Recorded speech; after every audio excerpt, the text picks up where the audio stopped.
minhas colegas Lia Bock, Thaís Hered, Luciana Barreto, te damos aqui as boas-vindas ao mundo pós-pandemia.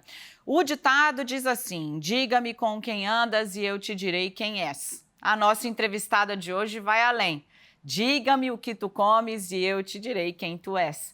Ela se define como uma ativista da culinária saudável e consciente. E como chefe de cozinha, ensina que alimento tem endereço e é preciso saber de onde eles vêm. Antes de chamá-la para essa entrevista, para essa conversa, mais uma receita dela: contra os velhos hábitos, novas crianças. As escolas precisam ensinar a arte da cozinha, uma disciplina para a vida. É o que ela diz. No mundo pós-pandemia de hoje, um dos grandes talentos de um clã absolutamente talentoso, o clã Gil. Bela Gil, vem para cá. Muito obrigada pela presença no mundo pós-pandemia. Que delícia receber você aqui. Delícia de verdade, estou frustrada. Eu adoraria que não fosse pandemia, que você pudesse ter vindo e aí eu ia, com certeza, cobrar uma marmita, porque eu sou louca para comer, para experimentar a sua comida. Bom, bem-vinda. Eu queria começar trazendo, talvez, eu acho que num momento de tanto pessimismo e de tanta confusão, você possa nos surpreender trazendo um olhar mais otimista ou positivo a respeito do movimento que você começou.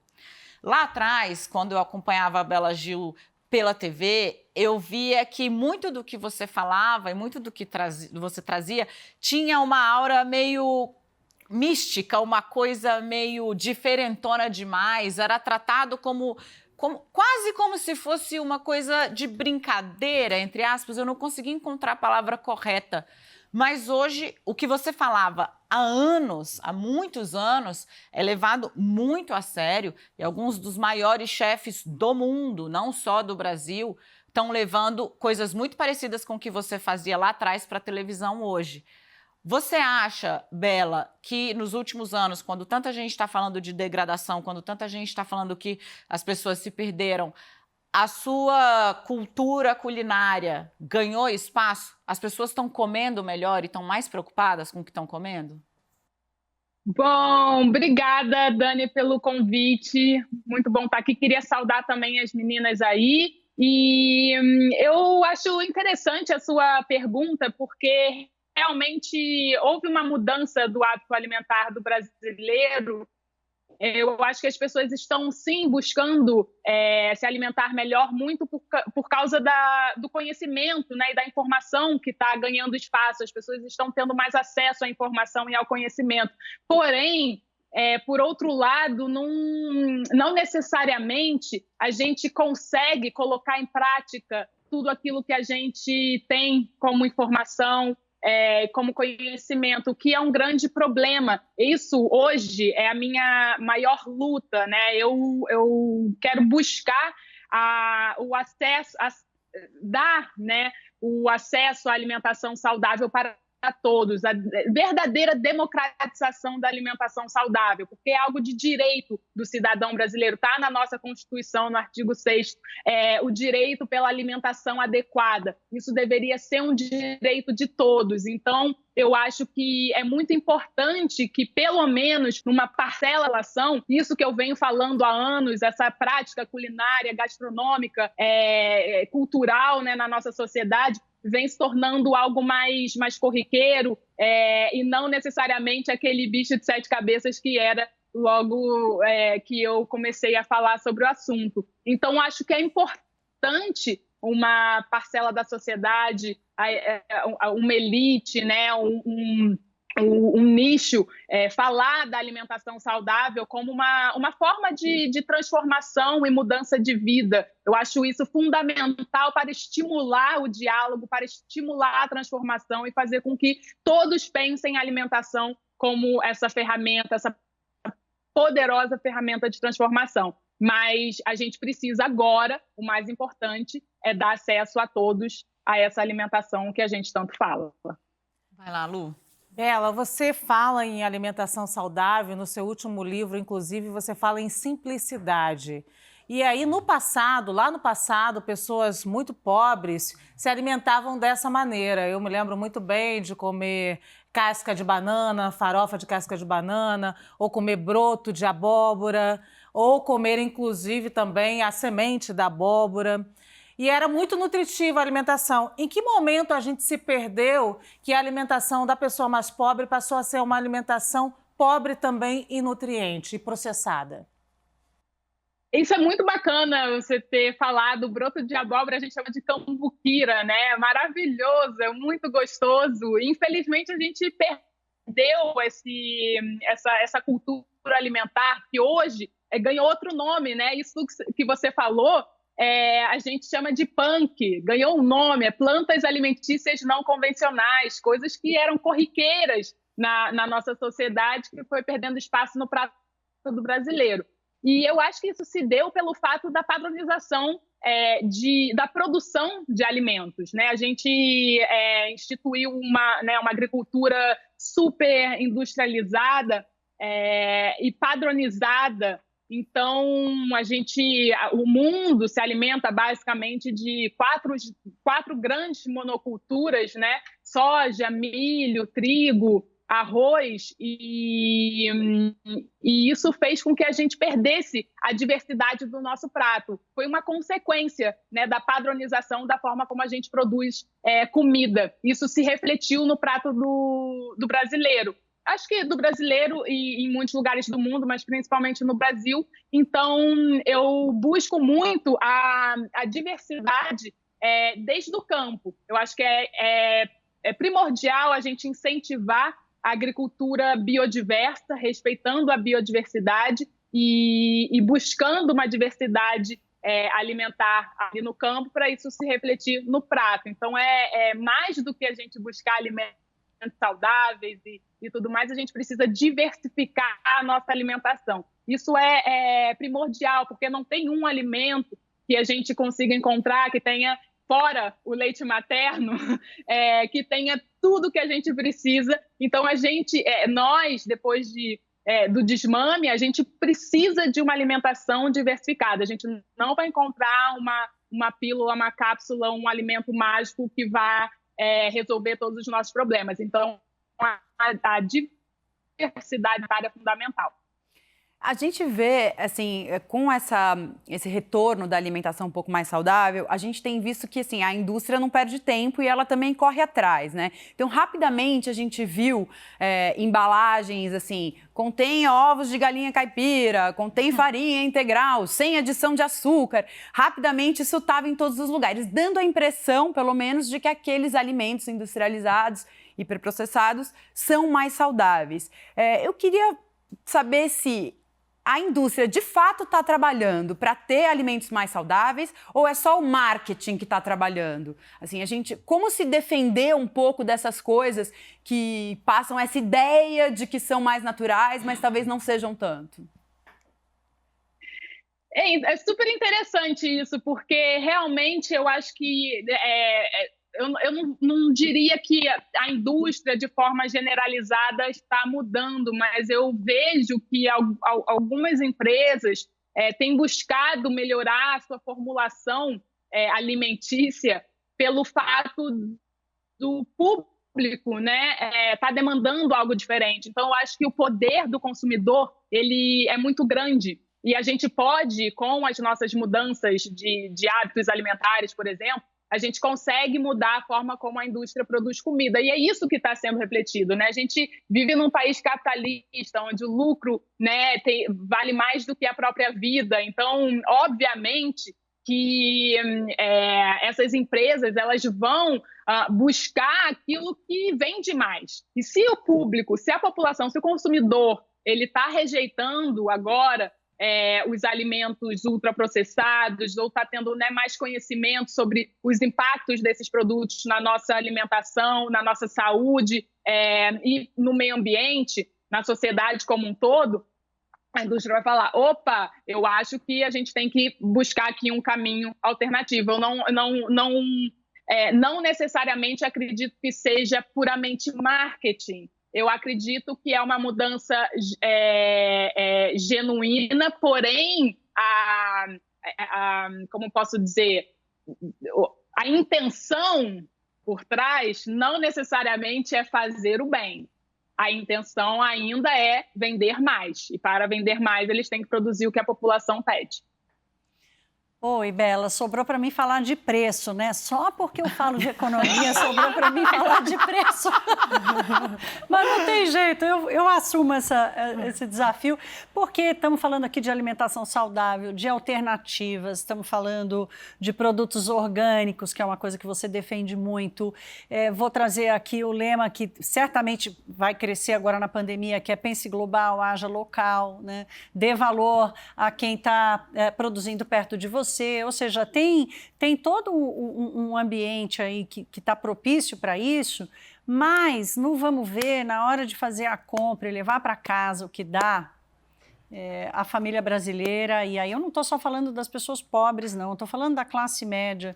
A classe média, ela equilibra um pouquinho de diversidade, mas muita facilidade e custo. Como é que a gente consegue rever esse equilíbrio para ter a diversidade e para dar conta de pagar? Então, Thaís, essa pergunta é muito importante. Eu acho que é o que eu venho ouvindo bastante nos últimos anos. E eu acho que é fundamental a gente entender que a questão da alimentação no Brasil é uma questão estrutural, né? Principalmente a má alimentação no Brasil é um problema muito estrutural. Obviamente que é importante a gente ter conhecimento, informação e colocar isso em prática. Por isso que eu digo que quem tem a oportunidade de consumir produtos orgânicos, agroecológicos, entender de onde vem o seu alimento, conhecer o produtor, eu acho que é uma responsabilidade social, pensar não só na sua própria saúde, na saúde do meio ambiente, do solo, do agricultor, mas também na saúde do coletivo. É uma ação, né, de cidadania a gente colocar alimentos que tenham impactos positivos na nossa sociedade, no nosso prato. E então, eu sei, no entanto, que isso não é uma oportunidade para todos, não são todas as pessoas que têm a oportunidade de escolher o que consumir, né? E quando as pessoas vão para o supermercado, para a feira, e encontram ali, né, 2 alimentos, um orgânico, um ultraprocessado, e o ultraprocessado com um preço muito mais baixo, por exemplo, ela vai escolher aquilo, por mais que às vezes ela tenha um conhecimento, por mais que enfim, muitas vezes a pessoa até se sente culpada de não poder né, investir numa boa alimentação. Muitas vezes famílias de classe média compram orgânicos para o filho e comem alimentos com veneno, alimentos com agrotóxico, porque não pode arcar com tudo. Então, a resposta para a sua pergunta, como que a gente pode caminhar para a democratização da alimentação saudável, isso se dá com políticas públicas, né? É muito importante a gente entender o caminho do alimento até chegar na prateleira do supermercado. A política brasileira, a questão hoje, por exemplo, que eu acho fundamental ser discutida, é a isenção de tributos, de impostos para o setor de agrotóxicos, né? O Brasil deixa de arrecadar 10 bilhões de reais por ano por causa da isenção de impostos para o setor de agrotóxicos. Então, quando a gente for falar de alimentos orgânicos e agroecológicos, a gente não pode só falar que eles são mais caros. Eles, na verdade, têm um preço justo, porque o alimento convencional, e quando eu digo convencional, para quem não sabe, a gente chama de orgânico o alimento que não é produzido com insumos químicos, agrotóxicos e tal, e o convencional é produzido com agrotóxico. O produto convencional tem aquele preço ali, por quê? Tem subsídio do governo em relação a essa isenção. Muitas vezes o governo investe, né? Investe em tecnologias, investe em muitas coisas que fazem os produtos do agronegócio serem mais acessíveis. Então, assim, um produto, uma caixinha de cereal matinal na prateleira do supermercado é feita com um milho transgênico que leva, né, que tem subsídio, tem investimento do governo. Aquele preço ali, ele não é real. Ele não é real e as pessoas precisam saber disso. Então, comparar um orgânico com um convencional, um produto ultraprocessado hoje, não faz sentido. A gente poderia comparar se ambos saíssem nas mesmas condições, mas não sai, porque o Brasil ele não dá tanta importância e investimentos e aporte, tanto acadêmico, tecnológico, intelectual e enfim, tantos outros importantes para a agricultura orgânica vingar, né, e ser totalmente acessível para a população. Então, é importante que a gente entenda que a questão do preço e a questão da má alimentação andam juntas no Brasil, e é um problema que a gente vai enfrentar não só com atitudes individuais, mas com políticas públicas também. Legal. Vai, Lia. Bela, eu estou vendo aqui você falar de política pública, subsídio do governo, e me lembrei de uma entrevista que você deu para a TPM em 2016, em que você dizia que gostaria muito de ter uma atuação política maior, de estar mais atuante nesse sentido. E nesses anos, a gente viu você sair desse discurso da alimentação saudável para um corpo saudável, para falar de alimentação saudável para um planeta mais saudável, né? Mais justo. E recentemente, inclusive, você se filiou a um partido político. A gente vai ver uma Bela mais ativista politicamente agora? Como é que vai ser? Eu gosto do ativismo político alimentar, porque acho que a gente precisa, como eu falei, as mudanças elas precisam ser estruturais e só acho que com a política a gente consegue mexer bem nessas estruturas, nesses pilares, né, que podem sustentar uma alimentação saudável para todos. Então, no futuro eu me vejo na política propriamente dita, mas por enquanto eu prefiro, enfim, usar, né, a minha imagem para, enfim, fortalecer movimentos políticos e nesse sentido. Vou pegar então o gancho, Bela, falar um pouquinho, quero voltar também no que a Bela Gil me ensinou lá atrás e trazer um pouco para cá. Várias coisas que fazem parte ali da sua dieta e da dieta que você leva para a TV, eu descobri na TV. E assim, aí fazendo confissões aqui pavorosas, tipo linhaça. Linhaça é uma coisa que eu fiquei assim, gente, chia. Aí eu falei, gente, de onde veio isso? Então eu fui descobrindo ali um pouco. Esse processo de democratização da alimentação que você estava falando, eu acho que ele passa também um pouco por descobrir determinados ingredientes que, diferentemente, por exemplo, minha família é nordestina, então a semente da abóbora também é uma coisa que sempre teve muito presente, mas chia, linhaça, todos esses grãos, não.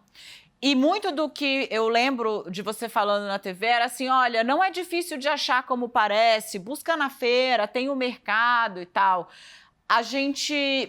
Qual é o caminho para que as pessoas saibam o que está à disposição?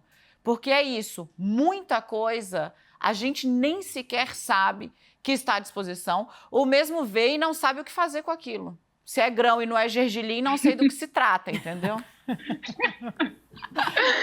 Sim, entendo completamente e eu trabalho, né, na TV, como vocês, a gente fala para o Brasil inteiro. Então, e o Brasil, ele é muito plural, né? A gente tem uma alimentação super diversa, comparando, né, indo de um estado para o outro. Eu acho isso maravilhoso, a gente tem que fomentar, a gente tem que enaltecer essa cultura regional, né, alimentar, que é maravilhosa. E então, muitas vezes eu falo, gente, se eu estou fazendo, sei lá, uma receita com tucupi. Quem mora no Pará vai achar, dá 2 passos na esquina, vai achar o tucupi. Mas quem mora, talvez, não sei, em Porto Alegre, vai ter uma dificuldade maior, entendeu? Tem que ter uma feira regional, algo do tipo, para conseguir achar. Então, é importante a gente ter isso na cabeça, assim, que a gente mora num país super plural e que a gente precisa conhecer o que está perto da gente, né? Entender primeiro a nossa cultura, né? Conhecer os alimentos da nossa biodiversidade. E eu bato muito nessa tecla porque eu acho fundamental e não só chia e linhaça que eu uso na minha cozinha, não com tanta frequência como as pessoas imaginam que eu uso, mas café com chia. Exatamente, não é bem assim, mas eu acho importante a gente entender o que tá perto da gente. E então, assim, eu uso, por exemplo, castanha do Baru, a castanha do Pará, babaçu, mesocarpo de babaçu. Meu filho tomou mingau de babaçu até 2 anos de idade.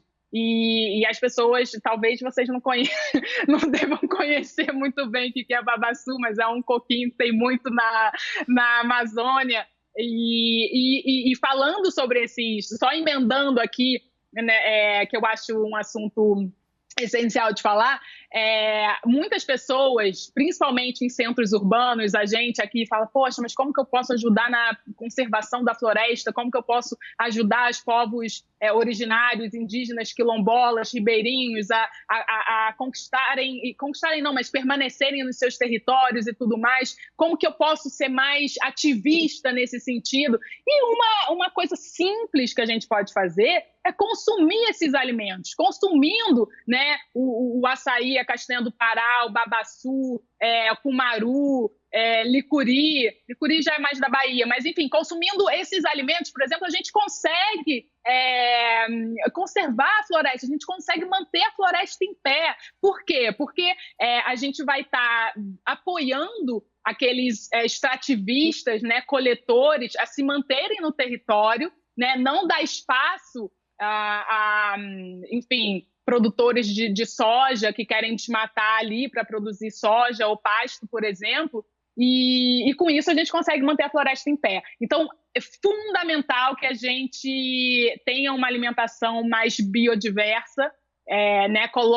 Consuma biodiversidade, não vamos só falar em biodiversidade, vamos comer biodiversidade, que isso é muito importante, e com isso a gente vai fazer com que todos esses alimentos sejam mais acessíveis, sim. Aí vem a questão do modismo. Eu acho que a moda em relação à alimentação tem o seu lado bom, o seu lado ruim, né? Obviamente, mas o lado positivo é esse, da gente poder dar 2 passos e encontrar talvez a castanha de Baru ali para comprar. Não, e a chia hoje, qualquer mercado que você vai, tem aqui em São Paulo, pelo menos, tem um pote de chia, um pote de linhaça, enfim. Agora eu estou comendo chia no café da manhã. A gente notou a diferença. O meme dela fez a linhaça ficar conhecida no mundo inteiro, eu acho. Você pode trocar essa ignorância por linhaça, não é mesmo? Inclusive, eu queria pegar daí, Bela, porque a gente é um país de commodity mesmo, de exportação de commodities. O agronegócio tem um peso enorme aqui, econômico e político. Por que Bela Gil, quando traz uma mudança de mentalidade, uma mudança individual, incomoda tanto? Nossa, Lu, pergunta de ouro, né? Eu acredito que é pelo fato de que quando a gente tem consciência, a gente tem conhecimento, a gente consegue mudança. E, obviamente, para esse sistema, e principalmente para o agronegócio está funcionando muito bem, né? As pessoas falam, mas, enfim, acho que isso não deu certo, esse sistema não deu certo. Eu acredito, né? A gente está tendo, enfim, desmatamento, destruição ambiental, destruição de povos originários e tudo mais. E eu falo, não deu errado. Claro que não deu errado, deu exatamente do jeito que eles queriam que desse. Assim, foi muito bem sucedido. Pela lógica do sistema, ele funcionou, né? Então, assim, eu tento abrir o olho das pessoas para entenderem que esse sistema ele não é bacana, ele não é legal. A gente tem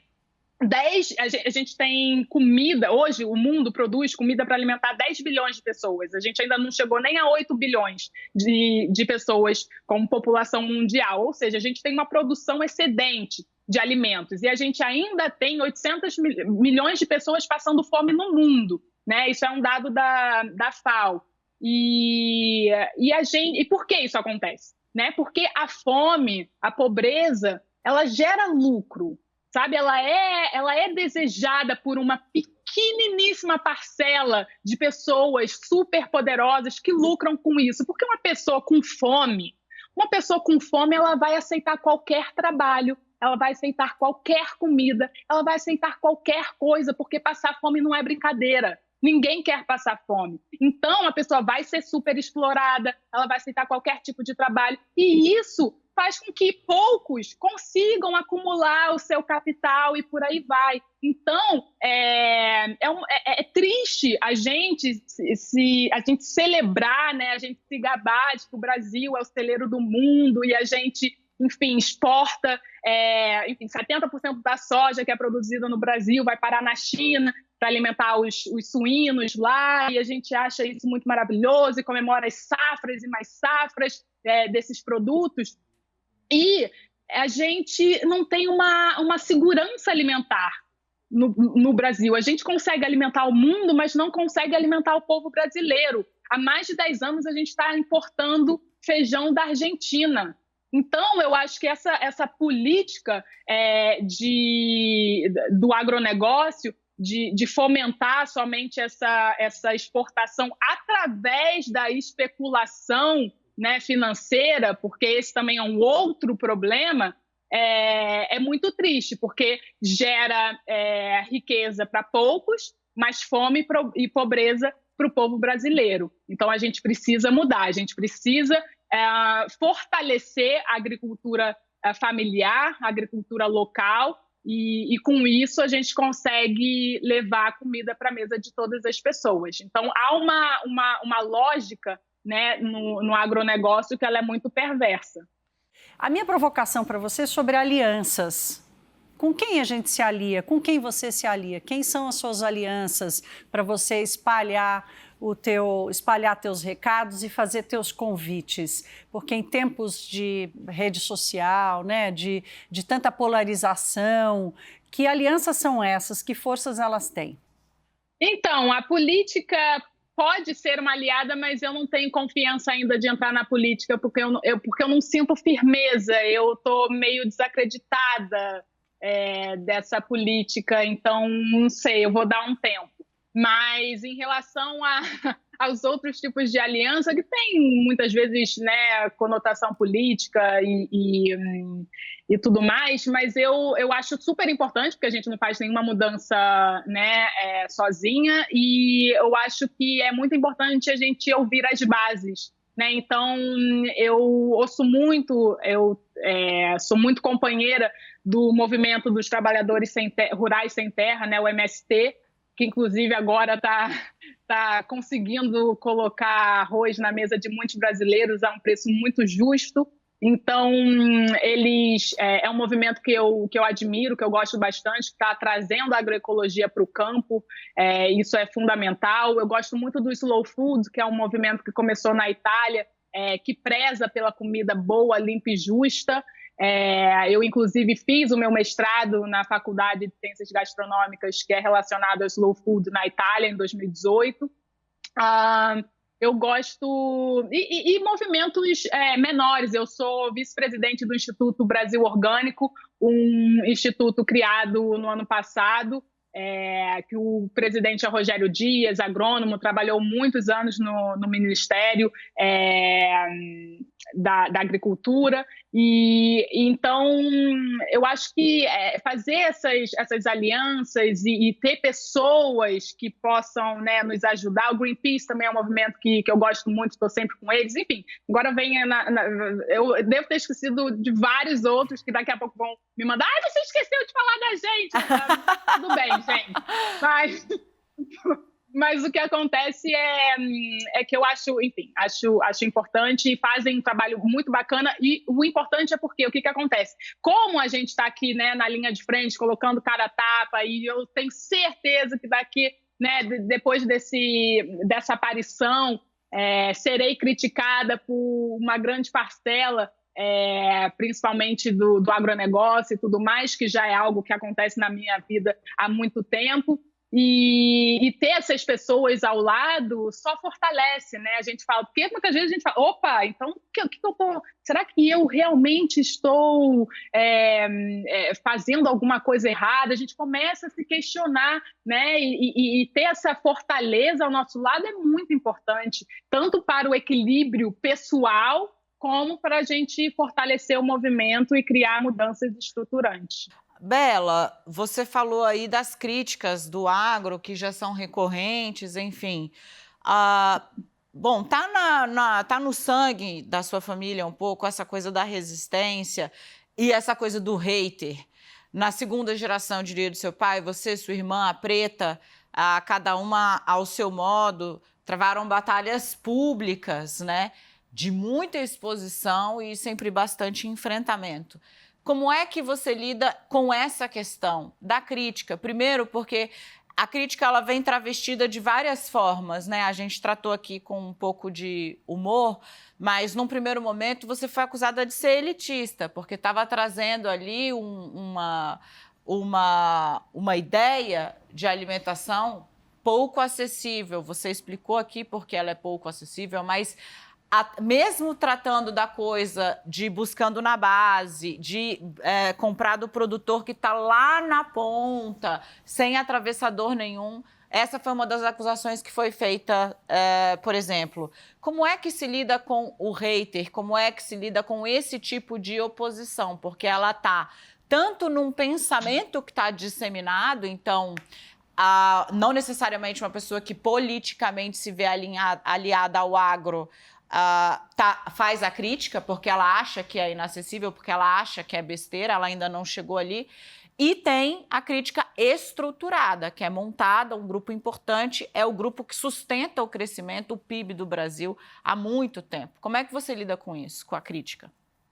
Pois é. E eu acho importante, só reiterando esse finalzinho, que é algo que o primeiro comentário, a primeira sustentação do argumento é essa, assim, mas como pode criticar um setor que leva o Brasil nas costas? A gente tem que entender a que preço, né? A que preço leva o Brasil nas costas? A preço da destruição ambiental, a preço da destruição de povos indígenas, a preço de trazer pobreza e fome para o próprio país. Que nacionalismo é esse? Que patriotismo é esse? Mas, enfim, e respondendo diretamente à sua pergunta, eu acredito que o meu pai, ele foi preso, né?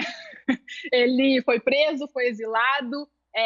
Acredito que está muito na nossa veia, tanto minha quanto da Preta, esse questionamento, essa intuição assim revolucionária, sabe, subversiva. Eu acho que a gente não se contenta com o que é dito normal, sendo que esse normal ele é prejudicial para a maior parte da população. A gente é muito justo. Eu e minha irmã somos muito justas. A gente e ao mesmo tempo a gente é muito bondosa, sabe? Eu não sei, eu não me sinto bem, eu não me sinto plena, sabe? Satisfeita, podendo ter uma alimentação maravilhosa, cuidando da minha saúde, da saúde da minha família, sendo que eu entendo que isso não é uma possibilidade para todos, né? Essa injustiça social é algo que realmente me tira do sério, sabe? E, então, isso me dá coragem, me dá vontade de lutar. E aí vem as críticas, vem, enfim, tudo isso que você comentou, mas essa força de vontade de mudança, ela é muito forte e é o que sustenta, é o meu combustível. Assim, eu falo que por mais que eu estou sempre buscando minha paz interior e tudo mais, eu tenho uma raivinha ali contida que é esse combustível para a gente mudar. Mas, com certeza, eu sou filha de tropicalista. Como é que eu não vou, sabe? não vou ser criticada, não vou ser, enfim, ainda bem que estamos vivendo em outros tempos e não tenho as mesmas ameaças que meu pai teve, não sofro as mesmas ameaças que ele sofreu. Eu e Preta vivemos numa situação, num país muito, muito melhor, porém, né, sob uma ameaça aí, mas enfim, então acho que vem pela veia do meu pai, né, somos filhas de tropicalistas, é isso. Você estava falando aí do MST, que é seu aliado, né? E recentemente você postou uma notícia sobre uma ação de despejo durante a pandemia num assentamento do MST e foi muito criticada por parte dos seus seguidores. Eu queria te perguntar, por que você acha que o MST é tão perseguido, tão demonizado? Você que está próxima. Bom, acho que muito por causa da mídia também, né? O movimento também, ele mudou muito ao longo dos anos, e a questão fundiária no Brasil é uma questão muito séria, que as pessoas não dá para entender simplesmente pela superfície, né? A gente precisa entender toda a questão de terra no Brasil desde o tempo colonial, né? A gente nunca teve uma reforma agrária bem feita no Brasil. Então, eu acho que a mídia teve um papel muito importante para a demonização do movimento, né? E eu acho que hoje quem entende, quem se interessa, quem puder ler, conhecer, ir a um assentamento, entender como essas pessoas vivem e como que muitas vezes o problema está na lei, está na Constituição, né? Você precisa acampar até depois de um tempo conseguir realmente um assentamento, e dentro disso tem conflitos, obviamente, muitas vezes conflitos armados, e aí sai na TV como algo que foi, enfim, culpa deles, e colocam eles como invasores e terroristas e tudo mais. Então, tem essa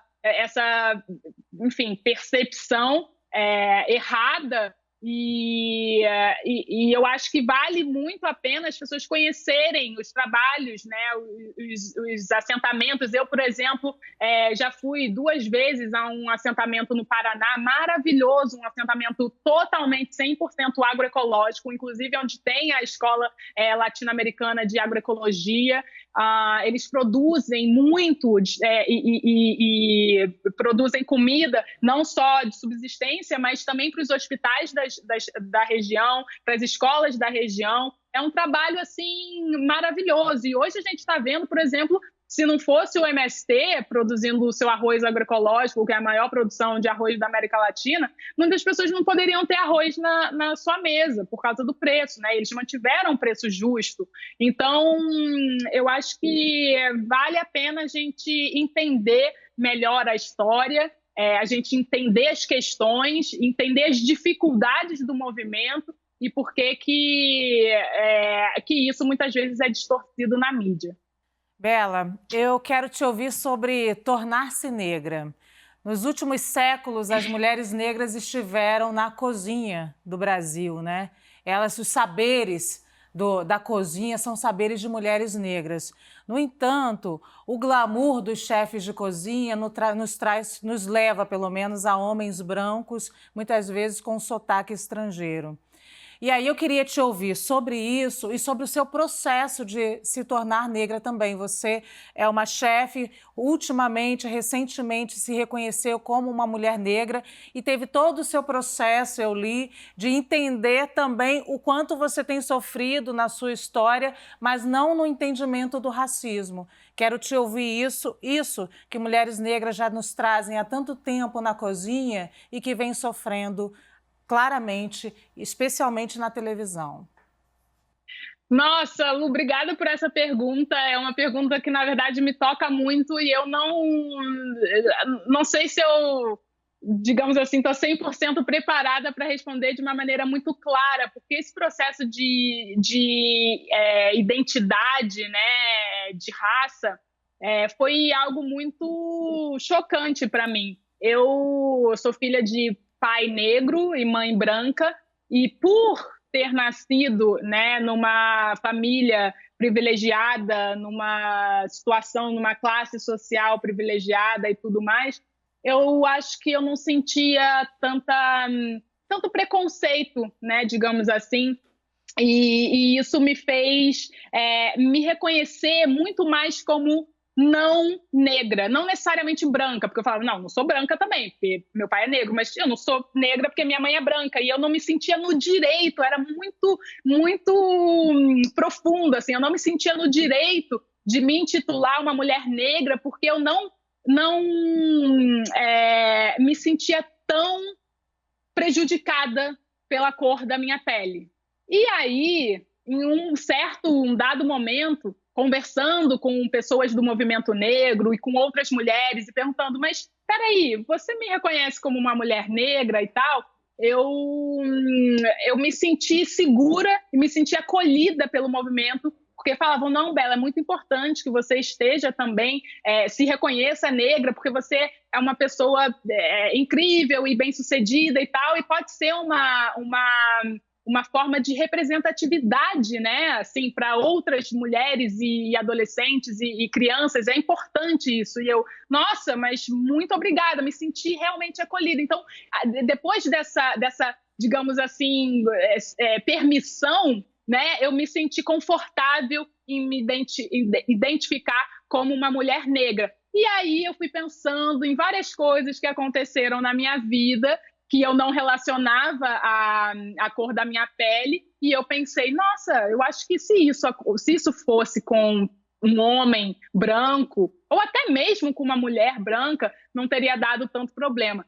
Vide o meme do churrasco de melancia. Eu acho que se um chefe incrível, né, branco, homem, colocasse uma melancia na grelha, não desse tanto problema como deu comigo. Então, mas é verdade, eu fiquei pensando em certas coisas, não é vitimismo, não é nada, até porque todos esses memes, tudo isso que aconteceu comigo, eu agradeço, foi uma forma de popularizar a alimentação, querendo ou não, né? A alimentação saudável. A Lia falou, a linhaça ficou conhecida com o meme, você pode substituir ignorância por linhaça, né?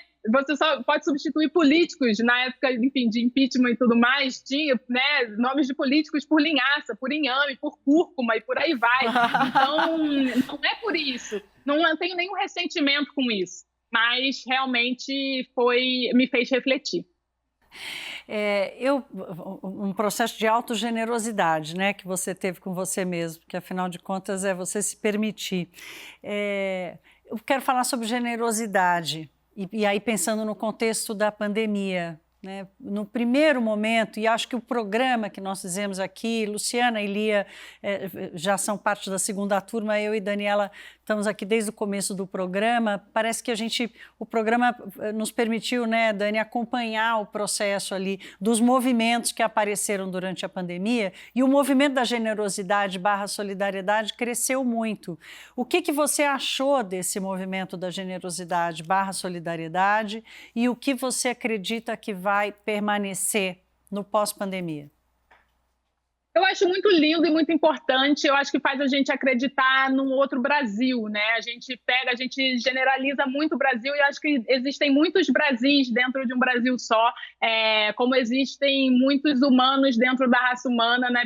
Grupos diferentes, comunidades diferentes, com pensamentos diferentes e ações diferentes. E a solidariedade é uma dessas, assim, eu acho que a gente despertou no brasileiro a onda da solidariedade e da generosidade, e eu acho que pode contaminar outros grupos, sabe? No nosso próprio país. Então, eu acho que é fundamental que essa corrente continue, e não só pensando em solidariedade e generosidade, mas no coletivo, né? Assim, como a gente precisa de mais cooperação, a gente precisa de mais coletivismo, a gente precisa de mais união. Então, eu acho que talvez, através dessa onda de solidariedade e generosidade, a gente consiga enxergar mais o outro, ter um olhar mais de compaixão, empatia, e com isso a gente consiga essa união que a gente precisa. Então, para mim, foi uma onda muito, muito importante. Mas eu sou uma pessoa também desconfiada dos seres humanos e eu não sei até quando, até onde a gente pode chegar com isso.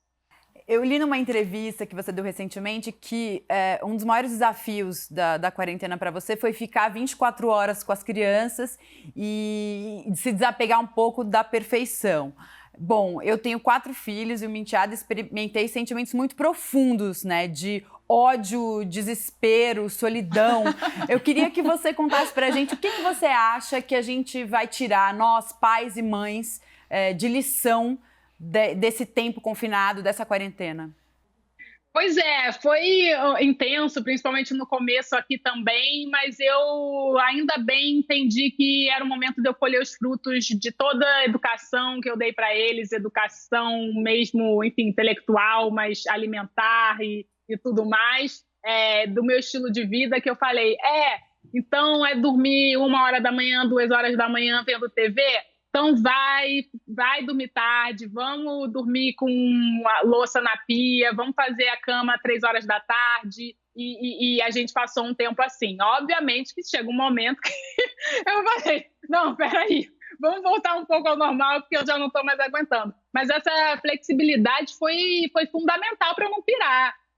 Senão eu teria realmente pirado. E eu compartilho com você dessa oscilação de sentimentos que obviamente não anulam o amor, mas o que eu acho que a gente vai levar disso, e eu acredito que não só em famílias que têm filhos, mas principalmente é a questão da divisão do trabalho doméstico. Eu acredito que essa pandemia pode mudar a nossa relação com isso e a gente pensar como esse trabalho ele é invisibilizado, ele é não remunerado quando isso se trata somente dentro da família, e muitas vezes mal remunerado quando alguém é contratado para fazer esse serviço e ele não é reconhecido e não é valorizado. Então eu espero, né, essa é uma esperança minha, que essa pandemia faça a gente revisitar esse trabalho fundamental para a prosperidade da humanidade aqui na Terra, que é o trabalho doméstico. Posso pegar carona exatamente nisso, que você tem um projeto, né, Bela, para de alguma forma remunerar ou dar algum retorno, especialmente às mulheres, porque sim, há pais que cozinham, sim, há pais que são chefes da família e tomam conta de tudo, mas somos a maioria com certeza. Fala um pouco desse projeto, divide com a gente. Então, eu tenho essa vontade, mas por enquanto está só no papel. Eu fiz a minha dissertação de mestrado sobre o trabalho doméstico não remunerado e o impacto disso na população. E eu acho importante a gente entender a alimentação como uma forma de investimento, né, na nossa saúde, na saúde da população brasileira, porque 71% das mortes, de acordo com a Organização Mundial da Saúde, a nível global, é causado por doenças crônicas não transmissíveis que poderiam ser prevenidas com uma boa alimentação, um bom estilo de vida, um estímulo à atividade física e tudo mais. E então a questão né, que eu fico pensando, se a gente tem uma grande aliada a saúde, né, da população brasileira, que é a alimentação, a comida de panela, a comida caseira, a questão fica, quem é que vai fazer essa comida? Né? Então, eu acredito que é fundamental a gente revisitar esse lugar e entender que eu acho essencial que esse trabalho ele seja remunerado.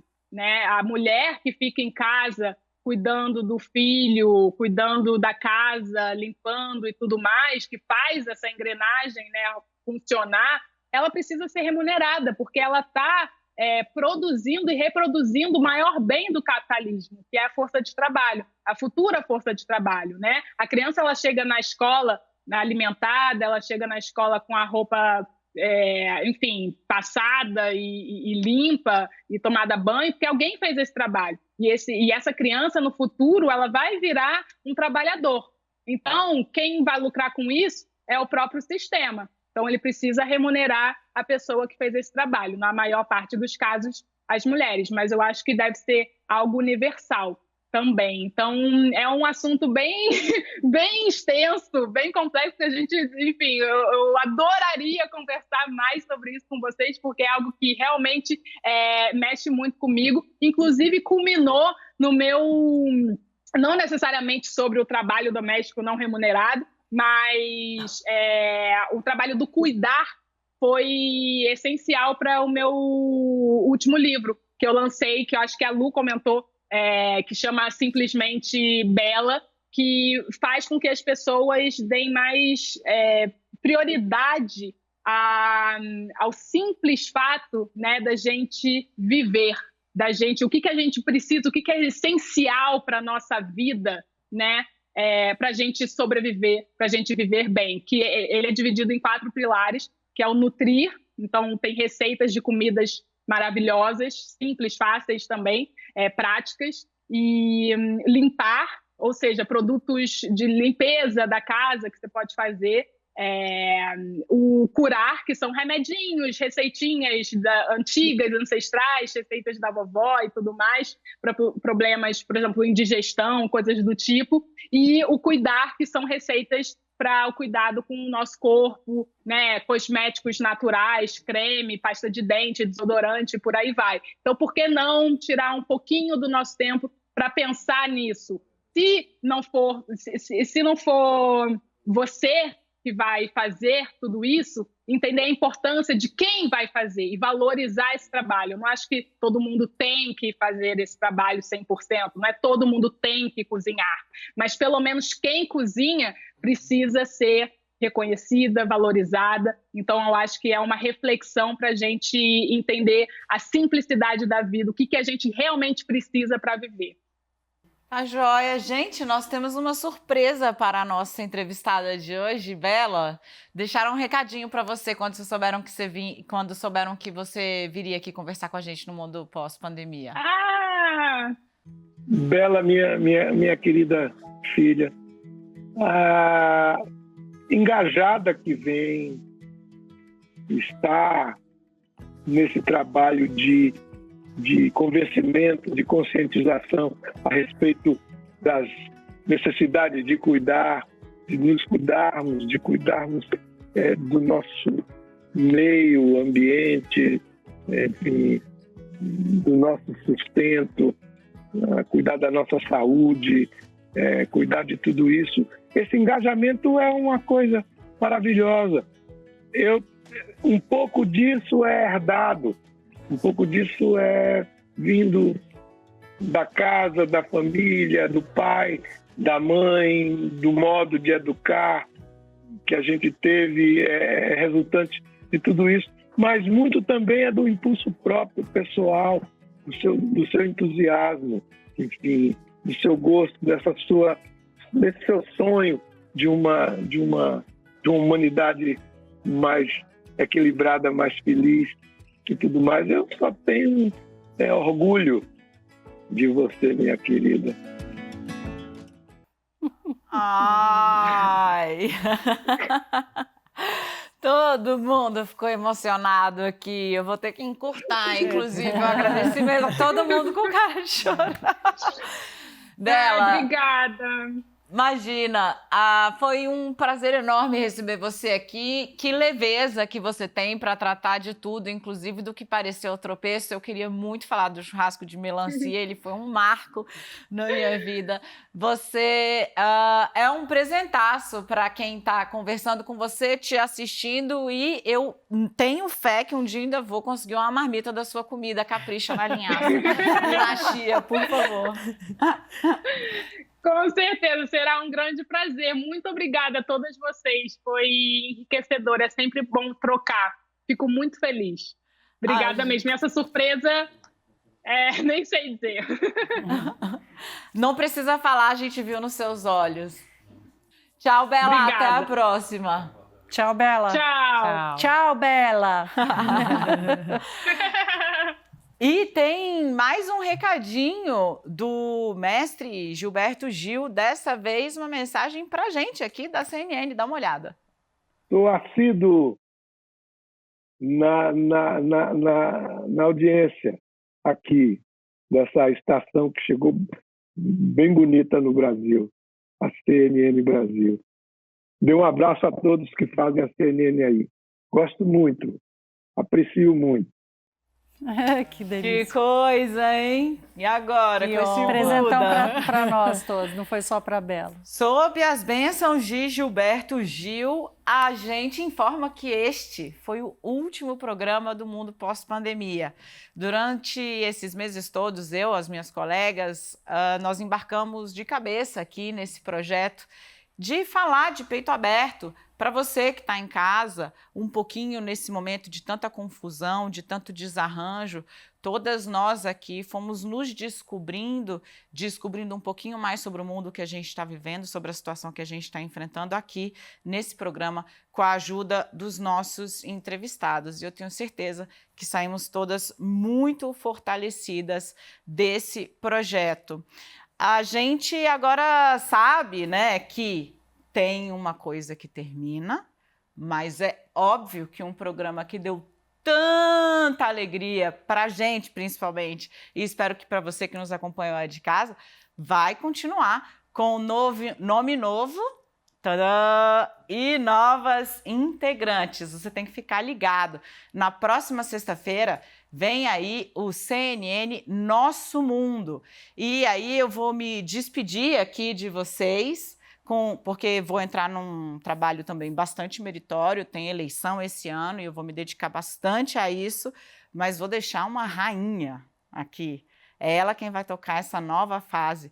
Vem para cá, Luciana Barreto. Vai deixar também um buraco aqui nesse mundo pós-pandemia. Eu não posso me levantar, Dani, estou presa pelo microfone. Juro que eu queria fazer aqui o quê? A transição das cadeiras. Estou presa pelo microfone. Bom, então tá aqui, ó, deixa o vago o espaço. Na próxima semana, esse mulherão vai estar aqui e não vai chegar sozinha, vai ter mais reforço. Elisa Vec vai se juntar a esse timaço. Bom, o nosso programa com a chefe Bela Gil já está disponível na íntegra no nosso site, cnnbrasil.com.br, e também no nosso canal no YouTube. Se você curte podcast, você nos encontra em todas as plataformas. Lu, faz o encerramento.